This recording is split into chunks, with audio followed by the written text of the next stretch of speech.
Hello, Cubs fans. On today's edition of the CHGO Cubs Podcast, we are talking rumors, and more rumors. Nico Hoerner, Cody Bellinger, the Cubs looking at Garrett Crochet across town, Seattle Mariners pitchers, and we'll also have the pitch doctor Brendan Miller break down the newest Cubs signing, Matthew Boyd, all on today's episode of the CHGO Cubs Podcast.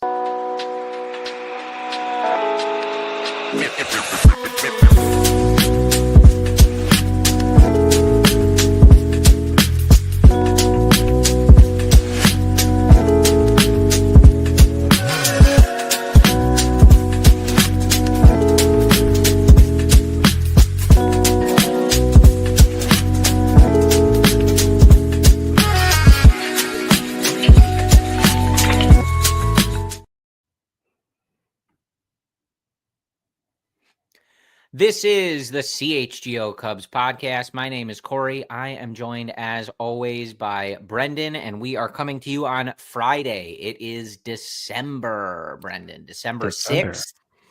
And I feel like more so than our past episodes, we got to hammer home that caveat that we lay out. Sometimes rumors are flying, folks. Yes, they are. Podcast can be outdated in 5 minutes after we hit, after this is going live and all that other stuff. So keep on social media, keep following CHGO Cubs, follow our guy Ryan Herrera, Jared Willis for breaking news, things like that. Stuff seems to be possibly happening. Brendan, on today's episode, do want to get your thoughts and feelings and breakdown on Matthew Boyd, one of the Cubs' newest acquisitions, added to their rotation.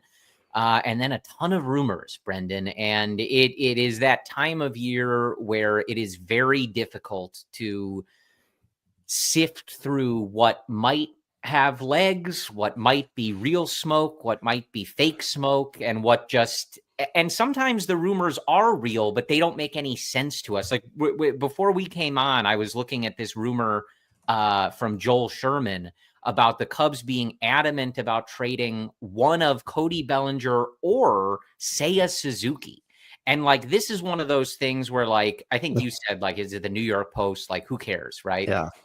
Sure. But that's like half the writers at this point. I mean, if we just exclude all of them, maybe we should. I don't know.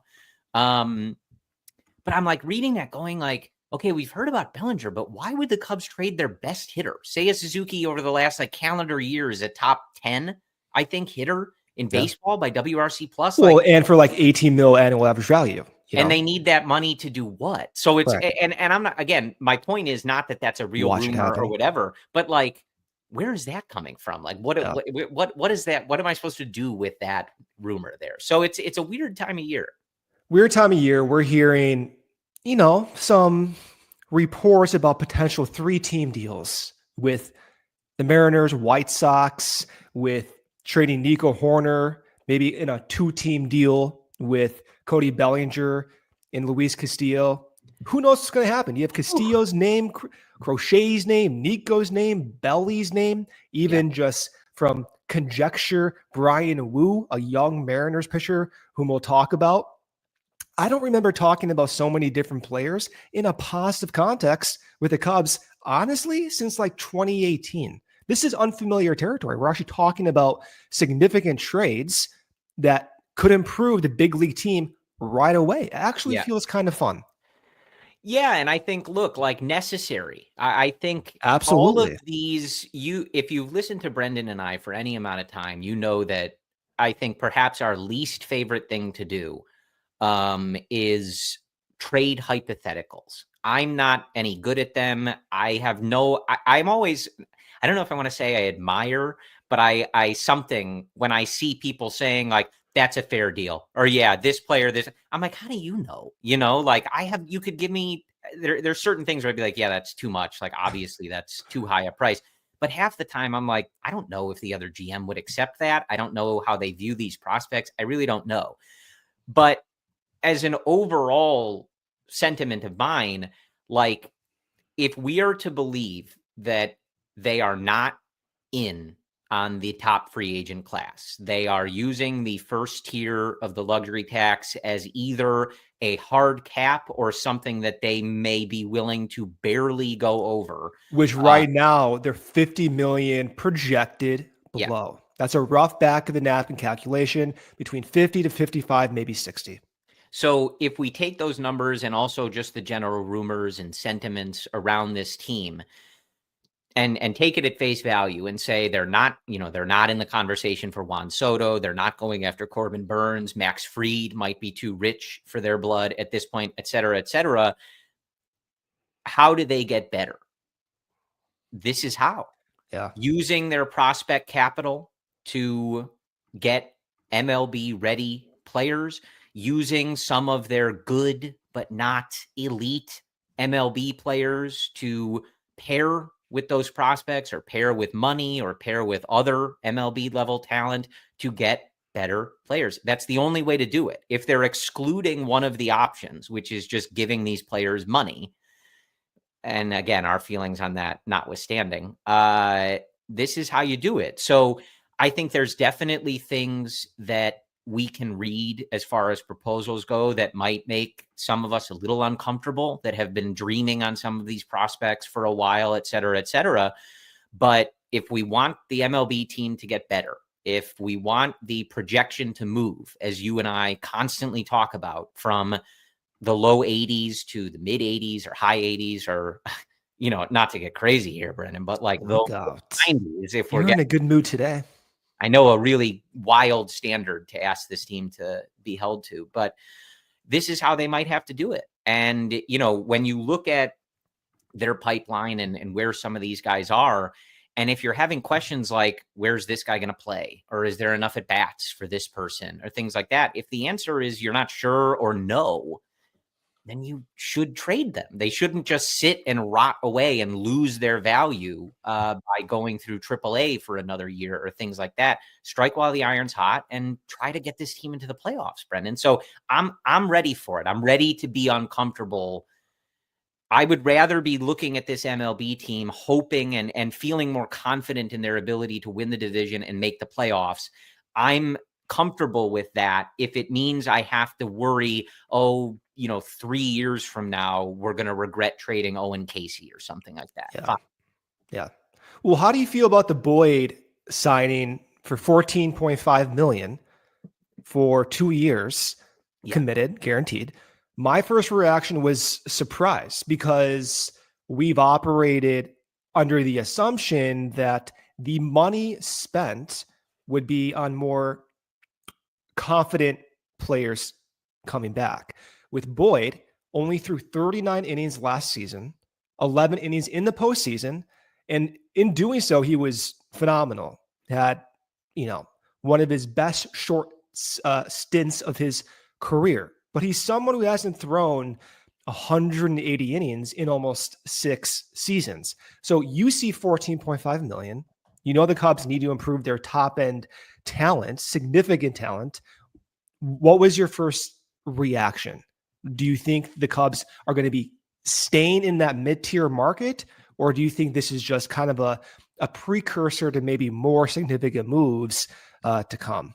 I think I had the same reaction a lot of people did, which was surprise at the funds being allocated this way, if they're as tight as we're made to believe. I figured, if you're going to spend the $15 million, maybe that would be better served giving more money to a more reliable output. Last season he had 8 starts, a 2.7 ERA, a K per 9 of 10.5, and a walk per 9 of 3. Again, 8 starts, an additional 11 innings in the bullpen for Cleveland. The prior year, only 15 starts, a much higher ERA of 5.5. So the folks who look at this on the surface by going to a Fangraphs page, they don't like the amount of money guaranteed, because recently in 2023 he was one of the worst pitchers in the league. Yeah, I was surprised. If the funds are limited, swing for the higher Boyd has a high ceiling, but like the higher ceiling, higher floor, like safe bet, commit, maybe it's over 20 to just a sure bet. But then I guess you could say like, well, Max Fried has had injury issues, and is he a sure bet? Corbin Burns, stopped throwing, I think, the curveball or whatever it was for a while, and has had different things he's dealt with. So, I guess there's counter arguments to be made. I just did share that instinct. You're looking at a guy who threw under 40 innings last year. If money is tight, that's just a surprise that that's where the money is going to. But I'm intrigued by it at the very least. I mean, he was really good last year, and clearly has a lot of potential. And I'll let you talk about his stuff and what the Cubs might be able to do with it. But I think if the idea is not to rely on him to give you 30 starts and 180 innings, but to have a more deliberate plan of how to use him and keep him healthy and get that type of production in a slightly more limited role, and pair that with maybe another signing, maybe someone. I saw a discussion going on, I think on Twitter, with our guy Greg Zumak, thinking like, okay, well, let's think of it this way. If they did make a trade for someone like Garrett Crochet, and you combined the two of them, right? Crochet also injury history, like uncertainty about his stability, but you weren't relying on either of them to be that John Lester workhorse type of the rotation, the output might be really nice. It's just one of those things that we kind of have to see what else they do with the rotation. This is not what I had in mind. Like if they're stopping here with the rotation, not good enough. And I have some serious questions about what their plan was and how they expect to execute that plan. Because I think we all felt like in this offseason, they really needed another top of the rotation arm. Yeah. And if you could gamble on Matthew Boyd giving you the output that he gave for Cleveland in 2024 in 180 innings, great, you found your guy, but you cannot do that. And that's almost assuredly not going to happen.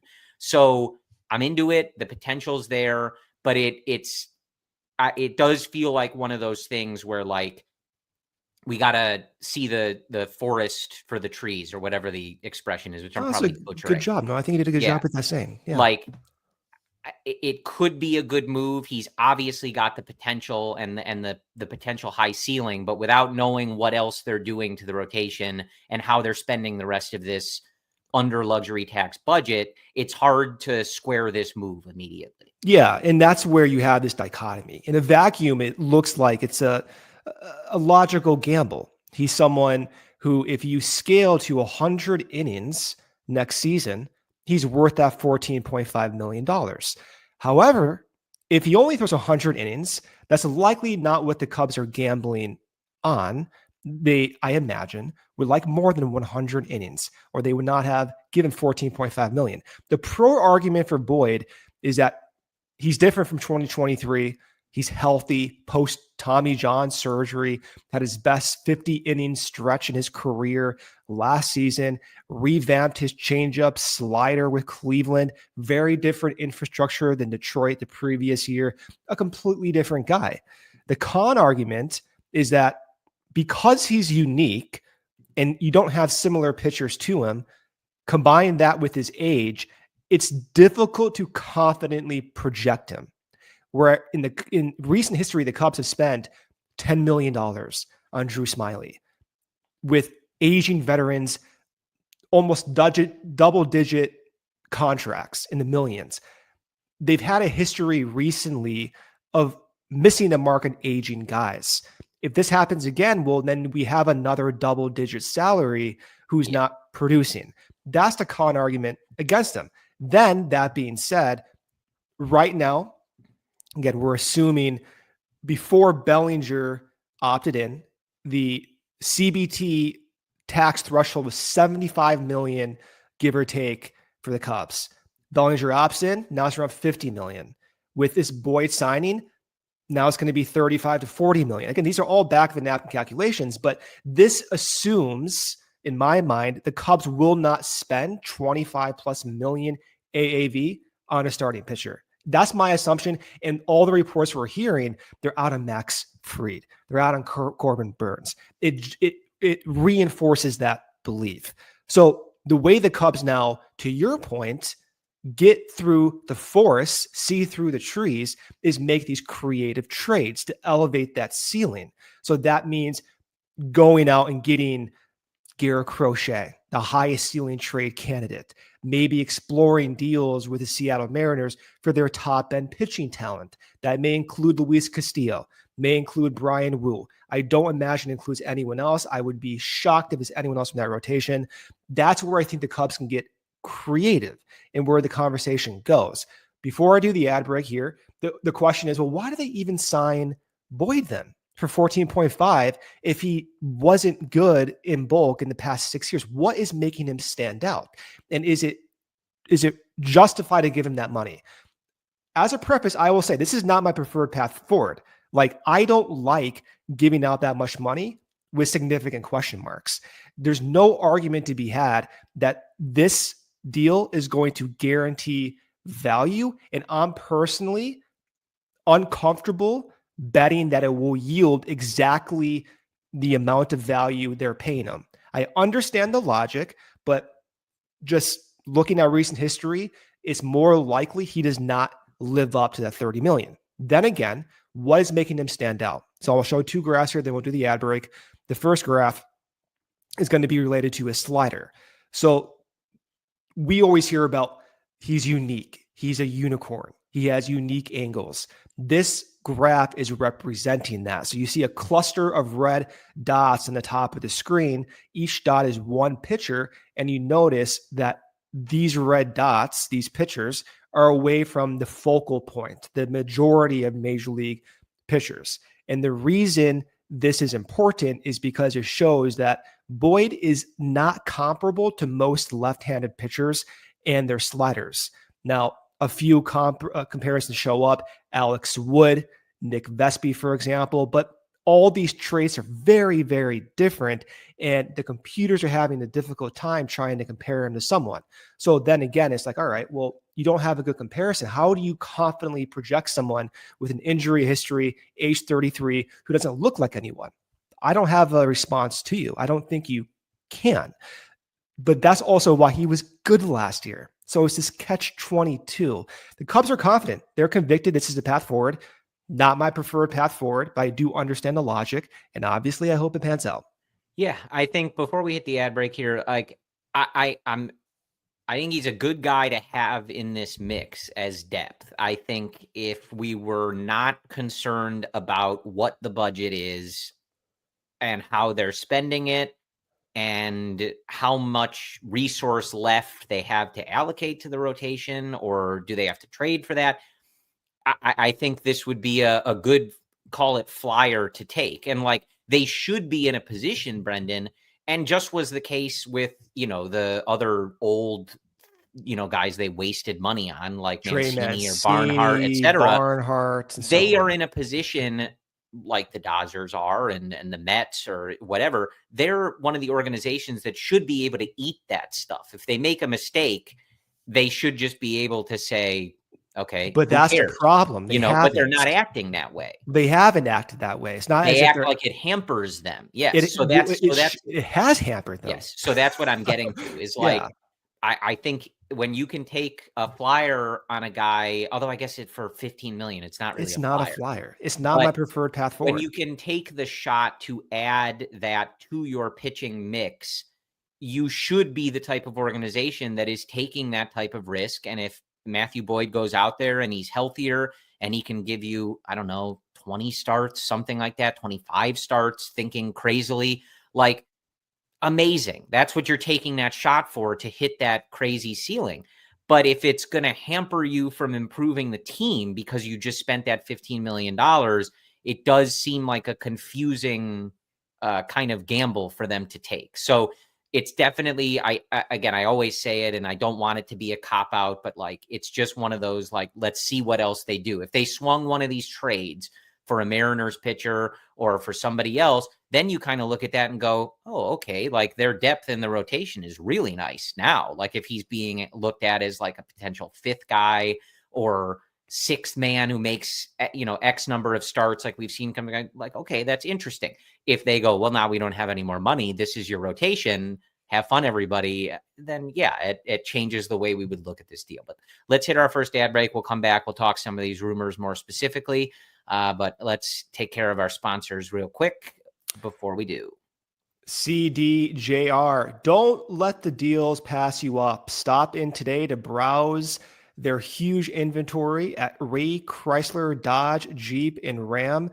Their huge new inventory of vehicles. Shop savings like 0% financing available on all new 2024 Jeep models, or shop over 125 vehicles priced under $20,000. Let the amazing team at Ray CDJR help you during each step of your car shopping journey. With Ray's price promise, and numbers you're hearing now are the same prices you can expect to shop in-store and online. That's because Ray's price promise means no price changing, no add-ons, no hidden fees. They prioritize affordability for their customers. So hurry into Ray CDJR today and shop one of the Chicago area's largest inventories, and then drive home with more money in your pocket. So if you're in the market for a new vehicle, then you have to check out the team at Ray Chrysler, Dodge, Jeep, and Ram, because they are the only team we recommend. Visit them today on Route 12 in Fox Lake. And for more information, visit Ray CDJR in Fox Lake or raycdjr.com, serving the community since 1963. Circa Sportsbook, whether it's pro or college, the app to bet football is Circa Sports Illinois. Circa Sports, it's sports betting the way it should be. Circa Sports Illinois has high betting limits, low holds, and exceptional customer service. Bet on all your favorite teams in every game this season. Spreads, props, futures, or in-game, Circa Sports has it. Fund and bet like a pro from anywhere, anytime, in Illinois. So download your new bookie today at circasports.com. Must be 21 or older. Gambling problem? Call 1-800-GAMBLER. Okay, Brendan. I guess let's talk about these rumors. Let's talk about how would you I mean, there's any number of ways to go about this. How would you feel about Garrett Crochet is one of the names being thrown around. We'll get to the Mariners. We'll talk about those guys. Maybe it's all the same trade. I don't know. But how would you feel about Garrett Crochet? How would you feel about using some of that, that would likely require bigger names in the pipeline, like guys that people may be very uncomfortable moving or thinking they'll be regretting? How do you feel about him as the target from the White Sox? So I know a lot of folks want to see and hear, okay, who are they talking about prospect wise? Is it Owen Casey? Is it Kevin Alcantara, James Triantos? Truth be told, I don't think that's a good conversation to be had. The reality is they will be trading from that tier of prospects. So insert whoever you want. That's going to be their value. The question is, well, I'll tell you this, like, unless I'm crazy, Brendan, like, because I keep seeing everybody's floating names out, stuff like that. They're not going to trade Matt Shaw for the. I think they could. Yeah, I feel like for the guys that we're talking about, he's in the I just same don't tier. see it. I see it. He feels like the guy they look at is like, he's going to start for us soon. We're not trading him. I think, okay. All right. I believe anyone would be on the table, but what do we know? Okay. Maybe more clear. Like, he's the guy that, to me, I'm like, boof, unless this is like, a trade however many years ago for like getting Mookie Betts and then signing him to a 10-year extension. Like, I don't want to move Matt Shaw. Like, I really don't. I'm open to moving everyone. And to your point about Matt Shaw, very optimistic on Matt Shaw. I do believe sometimes when we see highlights on social media, Team USA, we see a lot of the fast pace at which he went through AA after he was drafted. There's some blind spots in our thinking process. Sure. And one of the blind spots, I believe, is how can we project him to provide value early in 2025? It's really important for the Cubs to have value next season. And when we look at Matt Shaw, it's important to acknowledge that he made 74 to 75% contact in AAA. Why do I bring that up? I bring that up because that is below major league average. And if that's hold on, just hear me out over here, okay? Don't interrupt me over there. And if we're going to just assume, okay, there's going to be some learning curve, well, then that contact's likely going to drop to around 70%. Sure. We've seen that with almost every prospect in the past 4 years. If that's the case, he needs to hit around 30 plus home runs on a 600 plate appearance pace. Probably not going to happen, or play phenomenal defense. We don't know that. So the reality is to confidently slot him in for value is not a wise decision. The ceiling's there, but the range of outcomes for Shaw is so wide at the start of his career. The way that you play Shaw is you have such a high ceiling that the risk justifies the potential reward. But the current Cubs roster doesn't justify that risk yet. Yeah. So I want to preface that because the only reason I interrupted you was just to it wasn't to turn into a let's talk Matt Shaw. I was just, to me, I just feel like he would be the guy that I'm like, I know I'm uneasy if he's part of these. Like, we better be getting like a certified, like guaranteed stud.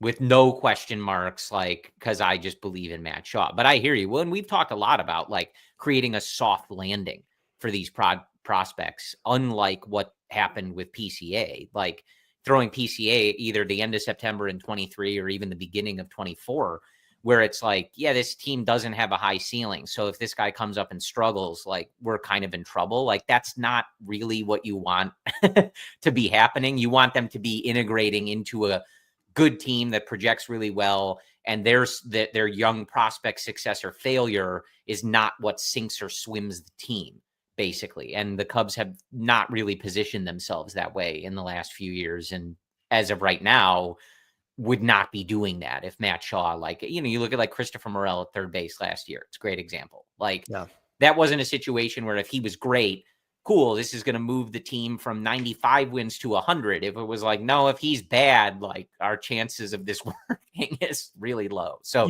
you want these prospects to move the needle for playoff seeding, not to get into the playoffs. Yeah. So anyway, back to let's talk about Garrett Crochet. We'll talk about Crochet first, and then we'll get to the Mariners guys. Garrett Crochet, arbitration eligible this season, 25. Under team control for the next 3 years. So you're looking at a 3-year contract. Arbitration estimates are all over the place. Maybe over the terms of his full 3 years, maybe all back of the napkins, maybe 40 million total. Okay. Let's just put 40 million just to keep everyone somewhat happy. Well, that would be toward the end. That would be toward the end. Yeah. I'm saying 3 years, 40 million. It's not the AAV. Don't divide it by 3 and everything. That's what it is. Next season, maybe around 6 million or so, maybe a little bit higher. Who knows? With him, he's what you want in ace level stuff. Last season, 32 starts, a 13K per 9, a 2 walk per 9. Tons of strikeouts, not many walks, a 3.5 ERA with an awful defense in the White Sox, and a FIP of 2.6. I was going to say a full run in the negative direction to the FIP. I feel like you don't see that much today. You don't see that. And so then the other way. Yeah. And so then the question becomes, well, how is he successful? And is that going to be sustainable? And with him, I'm not going to show these graphs here because sometimes they get a little confusing, but 4-seam fastball and a sinker.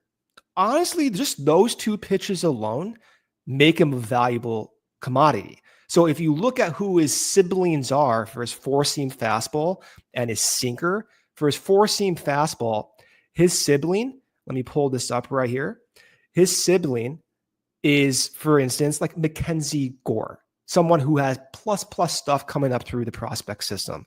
And the reason this is due to good induced vertical break, but also unique angles, a lot of extension, a lot of velocity, throws 97 plus miles per hour. The recent Cy Young winner for the American League, Skubal, his sinker is one of the most similar to Garrett Crochet. Now, where they differ is on the vertical break, but they create similar angles, talking extension, talking the angle at which the ball passes home plate, velocity. Those 2 pitches alone make him very good. So then you start messing with secondary stuff. Secondary stuff rates well. Obviously, that's why he's getting so many whiffs. He's understandably going to demand a lot of prospect capital with a tight cutter, for instance, and a slow slider. So there's 4 pitch types right there for Garrett Crochet. Am I comfortable trading Shaw? Yes, I am. Am I comfortable trading any of the top prospects? Yes, I am. I'm comfortable getting back highly confident value for 3 years at a cost affordable price. A 3-year contract is more projectable than 6 years of a wider range of outcomes. And we have to remember too, we talked about this, Corey, on the last episode. We have an aging core. We have Dansby Swanson, Ian Happ, Seiya Suzuki, Nico Hoerner, all aging, Justin Steele getting to 30 and above. There's a time to win now, and this would allow the Cubs to do that without even sacrificing the complete farm system. So I'm very much into it, and I would hope it works out, and I'm interested in trading basically any prospect to make it happen. Okay. And no injury or stability, durability concerns? I mean, you would like someone to enter arbitration with, a greater history of having long-lasting seasons, over 30 starts, 25 starts multiple times. Hasn't happened. First time he went 30-plus starts last year, even going 32 starts, only 146 innings. So the number of innings per start is diminished slightly. But again, that's still for 150 innings. If you project value, likely, we're talking about likelihood, likely going to outvalue any current Cubs prospect on a standalone 1-for-1 deal. Okay. Yeah. I mean, I think generally my feeling is that if we have talked so much about, and this goes for beyond just Crochet, but in terms of a guy, who doesn't have that long track record of, what he did last year and, had Tommy John, whatever it is, like if we're going to talk about how this team has too many good-ish players, they don't have real stars, and their win projection sits in the low 80s because that's where they belong in the last few years. You got to be able to you have to be willing to take some swings, because that's the only way you're going to get there. We talk about these high ceiling potential players, and that's the only way it's going to happen. Like you look across the diamond at some of these guys, like I don't think that, there's certain guys on this team where like, they're not just suddenly going to put together at a 7.5 WAR season or something like that. Like it just isn't going to happen. They kind of are who they are. They're solid. Well, PCA might, Right. But I'm saying a lot of the guys. I'm joking with you. And so in order to get where you want this team to be, you might have to take some swings. You might have to do some stuff that makes you feel a little uncomfortable. No, you have to.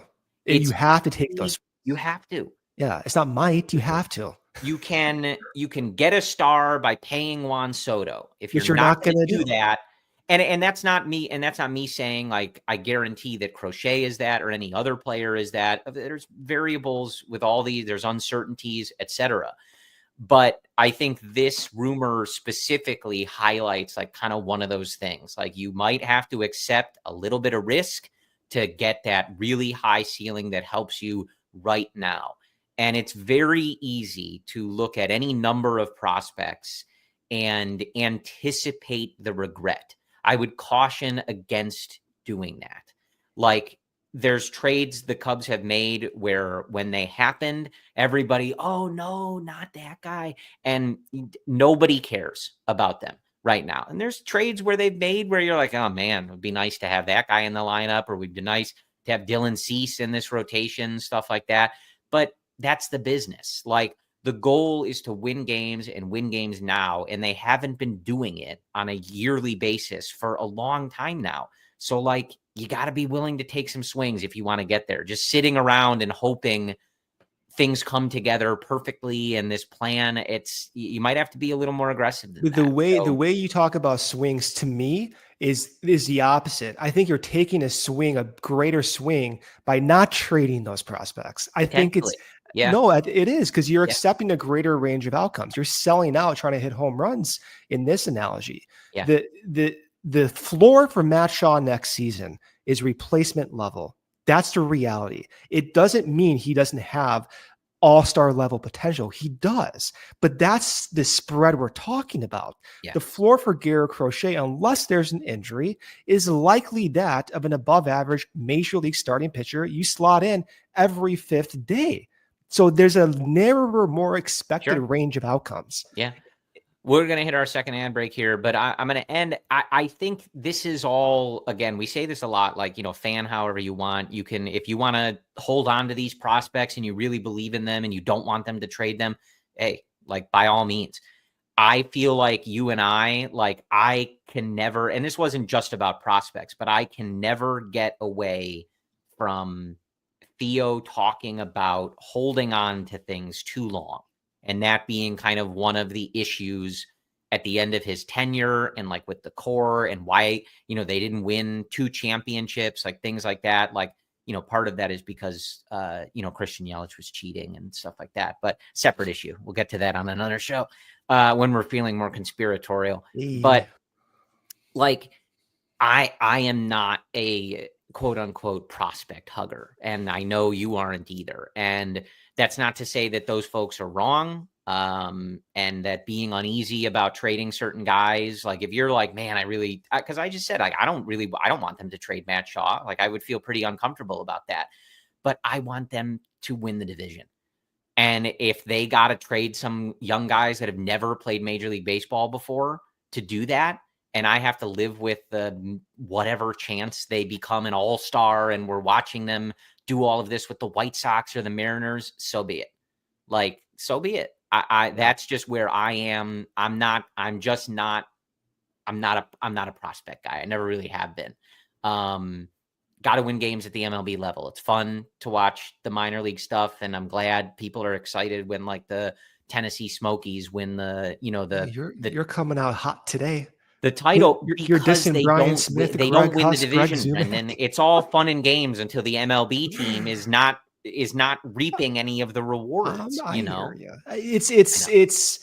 It's a matter of philosophy, but to me, it's not. I hate to be like so black and white about this, but it's a matter of balancing probability and scouting and conviction. And where the Cubs have lacked in the past 3 years is the pace at which making all those 3 work. Are they convicted in a route going forward? Are they patient enough to go through the growing pains? Are they willing to sacrifice some hiccups and promoting them fast and limit some of their 40-man flexibilities to start that iteration process?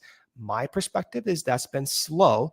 As a result, we are now in a position where trading those guys for someone like Garrett Crochet makes a lot of sense. Let's do the ad break here before we get too far along. We'll come back and finish this up. I know. This might be one of those podcasts. Empire Today. With Empire Today, you get shop at home convenience, the right product for your needs, quick and professional installation, and a low price guarantee. They keep shopping for floors simple with curated product selections. They have a virtual floor designer. It's a great way to see how new floors look in any space. It's easy. Snap a picture, instantly see how new floors look in your room.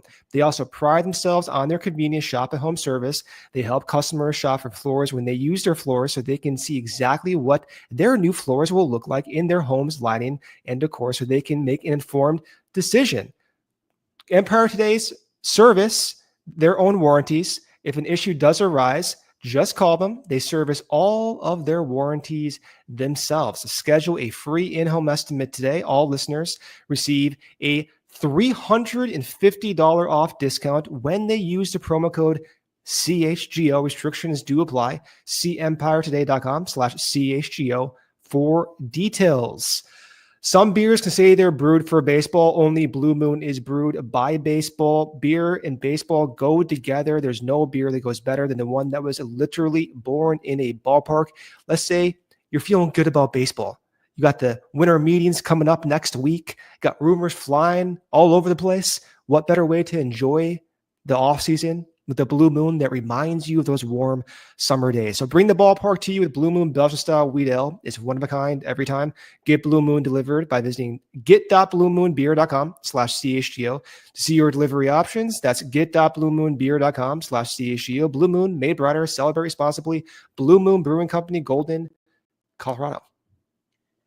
All right, Brendan, let's talk Mariners. Hey. The Mariners have a wonderful crop of starting pitchers. And The best I crop. think, yeah, I think one thing seems to be certain, because like it squares a little bit with like the Matthew Boyd conversation. If the rumors are to be believed, there's a lot of smoke that the Cubs are not content with that being their rotation. So I know that was part of the conversation, but that's why I keep saying we got to see what they do, because there is a lot of talk that they are really aggressively pursuing higher end rotation help. Now, it takes two to tango. So it's a nice thing to want to do, but you have to get the deal across the finish line or you don't get the player. One thing that we keep hearing is the Seattle Mariners. And this is... And we have for some time. Yeah. So... looking at their rotation, guys like George Kirby, Logan Gilbert, probably not who we're talking about here. Bryce Miller, Bryan Woo. And then even on Thursday evening, I believe there was a rumor about Luis Castillo, former NL Central foe, Luis Castillo. What do you think about these names? At one point, there was rumors about them being in a 3-team trade. There's rumors about, is this where the Cubs are looking for Nico to go or things like that? All sorts of things that are being thrown at the wall. I think the important thing, what do you think about these pitchers? Do you think these pitchers are worth pursuing, whether it's someone like Woo or Luis Castillo? Like, we can get into whether that's talking about Nico Hoerner or what the price might be, but just in terms of like the Cubs acquired one of these guys, what does it do to their rotation? Does it elevate that ceiling we keep talking about? What do you make of the connection between the Cubs and the Seattle Mariners? It makes a lot of sense. The Seattle Mariners have such a robust pitching system right now, and their entire staff seems dead set on not walking any batters. It's incredible to see their overall walk rate, many of whom have walk rates under like 2.5 guys per 9 innings. It's crazy. So from their perspective, they're looking at guys who are filling out a rotation right now, including Luis Castillo or Bryan Woo or Miller or George Kirby or Logan Gilbert. And they're thinking, man, we could use some offense. And on the Cubs side, they're looking at their outfield. It's jammed. Cody Bellinger, PCA, Seiya Suzuki, Owen Casey coming up, Ian Happ. It seems like a match made in heaven, right? And I think there is some rationale to that, not just some, but a lot of rationale. The swap of Cody Bellinger for Luis Castillo, the logic there is Luis Castillo signed for the next 3 years at a $21.7 million AAV. Cody Bellinger is guaranteed for 2 more years at around a $28 million AAV. So the contracts are similar, but separate by about $6 million in annual average value. Castillo is guaranteed 1 more year, and Bellinger just has a 2-year deal with that opt-out. So you can see the financials work out and the roster construction work out for both sides. I'm into that. If they come to us with, hey, Luis Castillo for Cody Bellinger, yeah, I would absolutely do that given the current roster construction. I think that's fair value. I think a better discussion point than just Bellinger and Castillo is the one everyone keeps going to, Nico Hoerner. Nico Hoerner for Bryan Woo, for instance. That's been just based on conjecture, assuming the Mariners don't trade any of their more established 150 inning plus higher stuff guys. So then the question is, does Bryan Woo make sense for Nico Hoerner in a vacuum? And I think there's an argument to be had that it does. I don't think it's tipping to the point that, don't do that with your mouth over there. You're going to make me laugh. I don't think it's tipping to the point where trading Nico for Woo straight up makes sense, but you can see the rationale for it. And the rationale is centered strictly on team control. So Bryan Woo is not a free agent until 2030. Doesn't enter arbitration until 2027. Nico Hoerner right now has an $11 million annual average value contract, actually 13 million annual average value contract. If you scale the amount of money per WAR or value given up, Nico's one of the most valuable guys on the Cubs and in the league. Now, if you project Bryan Woo, he's also going to likely, given the projections, be one of the more valuable pre-R pitchers in Major League Baseball. 2 cheap guys for high value, a great ratio of money per WAR output. So I think it does make sense there. The caveat is Nico's more projectable than Bryan Woo. That's what it is. And he's under team control for only 2 more years, which is the counter to that caveat. I would consider trading Nico for Bryan Woo in complementary moves. I think the risk is too much just on a 1-to-1 swap. I think replacing Nico's 4 WAR for a projection is very difficult to do. So it would require complementary moves. But if we look at Bryan Woo, his stuff and his numbers are incredibly impressive. So 120 innings last season, 22 starts, a 2.9 ERA, a walk per 9, Corey, under 1 batter per game. 22 starts, his walk per 9 was not even over 1 guy per game. Now, is that an outlier? Well, in 2023, he had 18 starts and his walk rate was 3.2. So between 2023 and 2024, something happened where his command was dialed in. Now, is that sustainable? That's up for the Cubs to decide.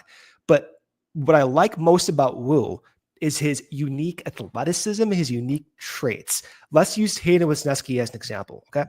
Wesneski, you think he has a low release point, right? Kind of throws like this, right? Low release point. I don't know, but I assume he gave up another homer as we were talking about. Let's hope Hayden's not listening to this. But that's always like the visual, low release point. Bryan Woo's release point, by the way, very big guy in terms of athleticism, 6'2", just a sturdy looking athlete. His release point vertically, 5.2 feet. Hayden Wesneski, 6 feet. Okay. So if you look at now fastball shapes, the guy he compares to very similarly, just on like a data compression point of view, is Zach Wheeler. So he's someone, because of the low release, high extension, high velo, a lot of run, stands out as a projectable guy and a template with Zach Wheeler. So that's your base. Sinker, 4-seam for Bryan Woo. Has a good slider, a very sweepy slider from that low release point, very sweepy, and he has a changeup. But he's a prime candidate for continuous evolution to really maximize a lot of his natural characteristics. And that's what intrigues me the most. So that he has a fastball base, a good breaking pitch, a recent history of 20-plus starts as a pre-arb guy, 24-year-old, and more to be molded with in the future, and won't be a free agent until 2030. Yeah. That's exactly who I think who I think the Cubs should be targeting. So trading Nico for him, yes, does make some sense. But the question is, what do they want to do in 2025? How will they replace that 4 WAR at second base in 2025? Now, is it going to be Mashaw? No. You need confident value at that position.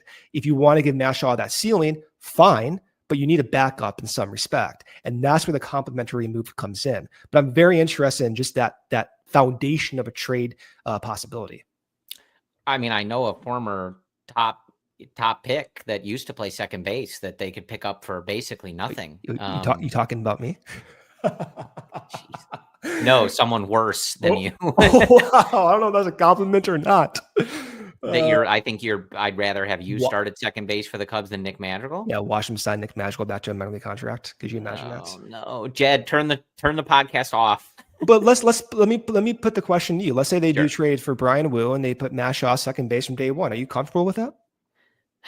Well, I mean, I obviously there's a lot to like with Woo, especially from the, at that point you're getting young, cost controlled, kind of resetting that clock a little bit with a high ceiling type guy. It just leaves a lot of question marks. I mean, that's the thing, but my overall philosophy, I think, is that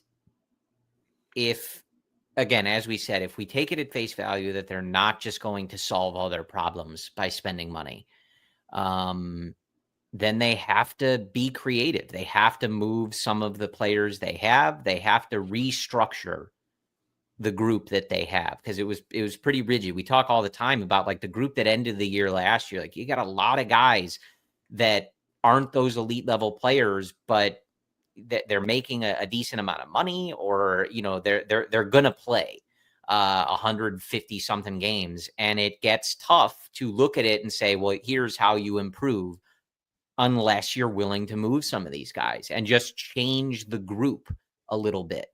No, significantly. Yeah, significantly. So it's not to say that I, like carte blanche, do whatever you want. You can do no wrong. They can do wrong.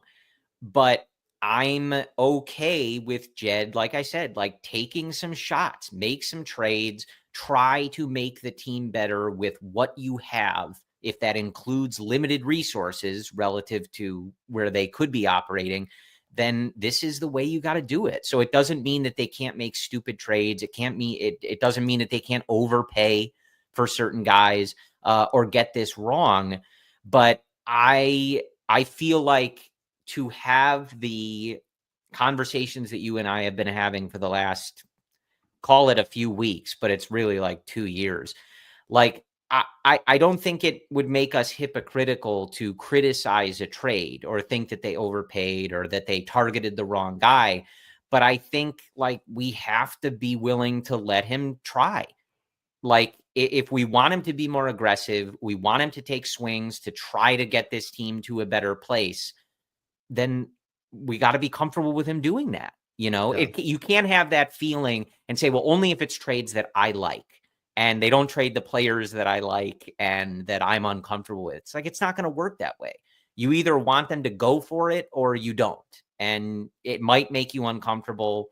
I hope that if they make some of these moves, we all look at it and go, wow, steal. Jed cooked, like Jed robbed them.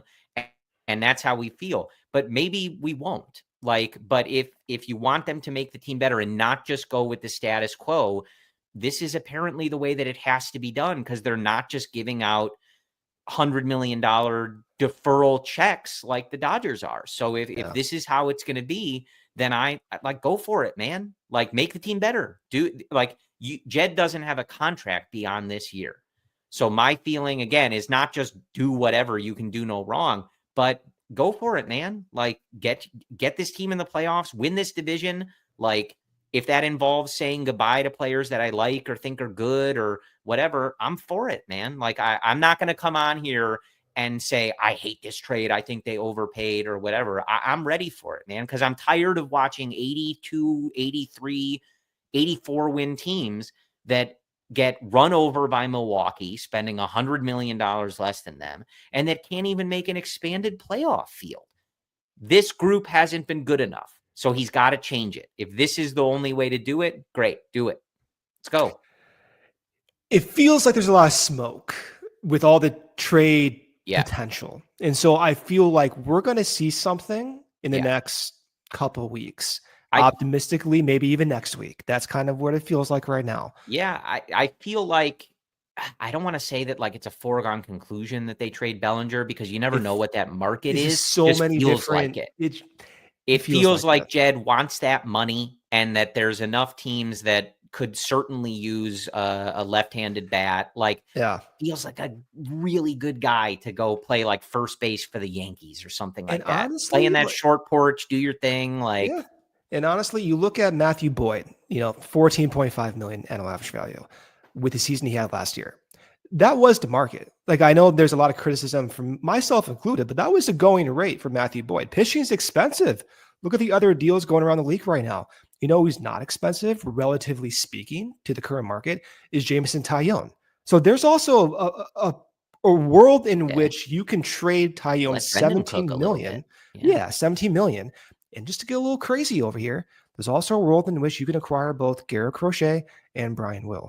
And this is the aggressiveness that leaves me irrationally optimistic. And it's probably not going to happen. And I'm going to disappoint myself. Listen, but that's what I'm saying. Like, go for it, Jed. Yeah.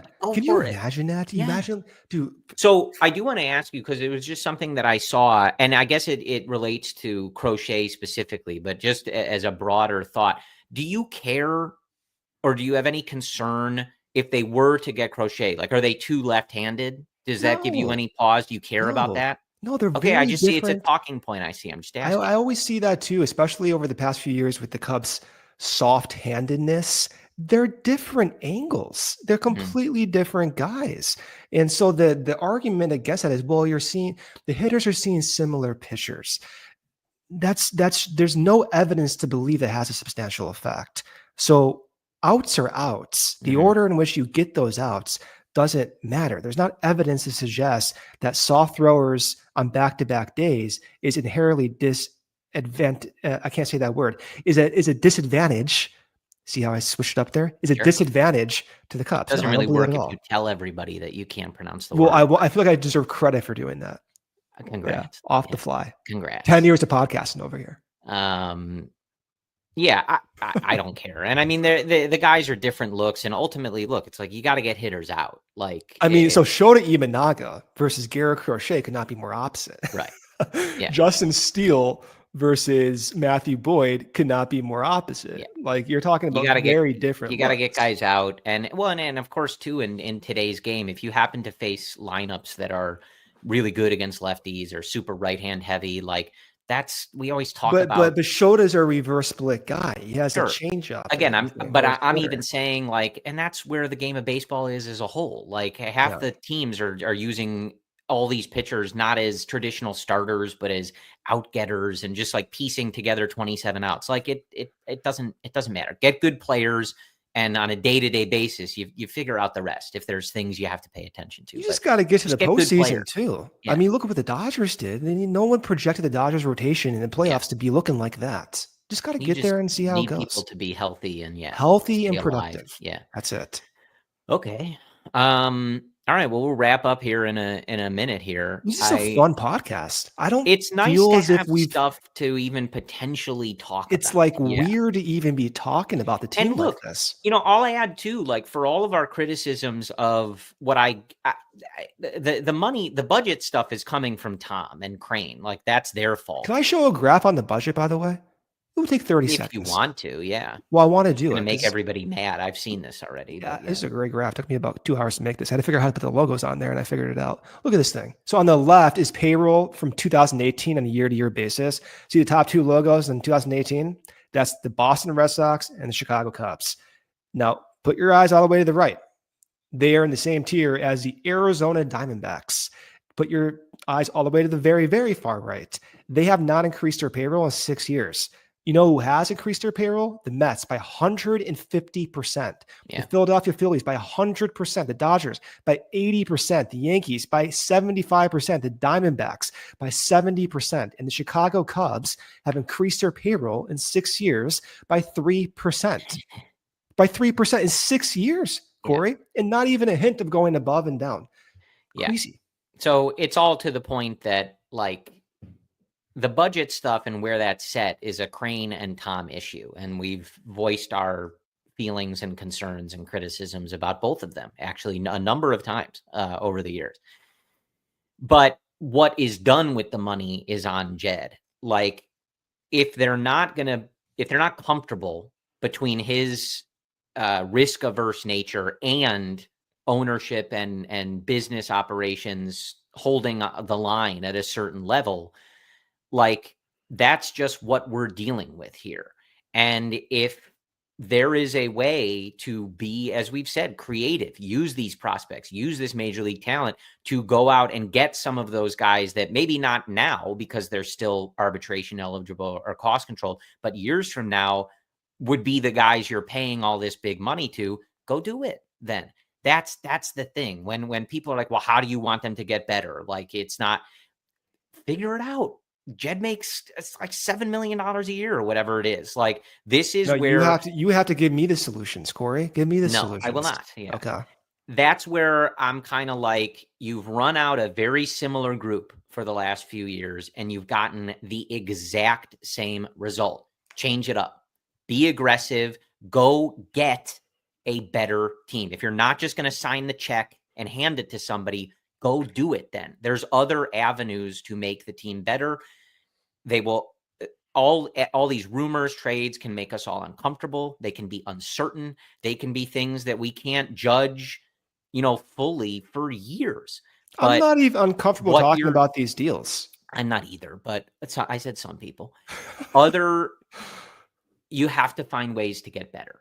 And if you're not going to take the easy route and use the advantage that you have in an organization as much as you should, this is the other route. This is one of the other routes. Go do it. Yeah. Let's go. Let's see what you got, Jed. Listen, go cook. Man. Go get yourself a division winner, man. Get you a new contract. Yeah, it's been 5 years, Let's go. If I'm Jed, I'll be honest with you. I'm going all out. I don't give a damn about next year. I'm trading everyone away if I'm Jed Hoyer, and that is kind of the danger. But that's how I would operate. Okay, wait a minute. Hold on. That is how I would operate anymore. Yeah, that is how I would operate. But that being said, to your point, like it's been 5 years. Projecting 2027 is inherently volatile. Yeah. Look at how much the league has changed in the past 3 seasons. Yeah, make some moves. Yeah. All right. So Brendan and I will talk to you next Friday. But as always, it's the off season. Things move fast. Rumors move fast. Keep an eye on where things are at. Cody, Luke, Ryan will have you Monday through Thursday next week to break everything down. Keep an eye, CHGO Cubs Twitter, Ryan Herrera on Twitter. Follow those rumors. Things change fast. So we appreciate you guys tuning in. We will talk next week. More rumors, maybe a trade. No. Trades. Trade reactions. Maybe we'll have an emergency podcast between now and then. If we do, CHGO Sports YouTube page, CHGO Cubs will be live. I always say this, but I think like the council move and Dansby Swanson, I think we were on the air 10 minutes. Why don't you give me credit for the Cody Bellinger episode? Oh, I forget that one. Well, I was sleeping. No one ever gives me credit for that one. Yeah. That was at like 2 a.m. We were live. I woke up and I did everything. So, I produced a show, made the thumbnail. I was a one-man show that day. If there is something worthy of an emergency show, you can count on CHGO Cubs and the CHGO Sports YouTube page to be live as quickly as we can mobilize. And like the Power Rangers, is that what they do? That's how I like to think of us. Yeah. Okay. Yeah. I never watched Power Rangers. Never Power Ranger. I always wanted to be the Green Ranger when I was growing up. So we'll stick with that. Sure. We appreciate you tuning in. Brendan and I will talk to you again soon. Everybody, send some good energy, some good vibes to Jed Hoyer. Make those calls, say yes to those deals. Do your thing, Jed. Want to be talking about you in 10 years like we talk about Theo and some of these other guys. Go have your moment. I want that Netflix documentary to be about you, Jed, not Theo. Let Jed cook. Ooh, the winter of Jed Hoyer. Let's go. Ooh. Okay. Do I believe it? I don't know. I don't believe it, but we'll see. Not, but go for it, man. All right. Brendan and I will talk to you again next week. We appreciate your support as always. And as always, go Cubs. We all silly like the mayor.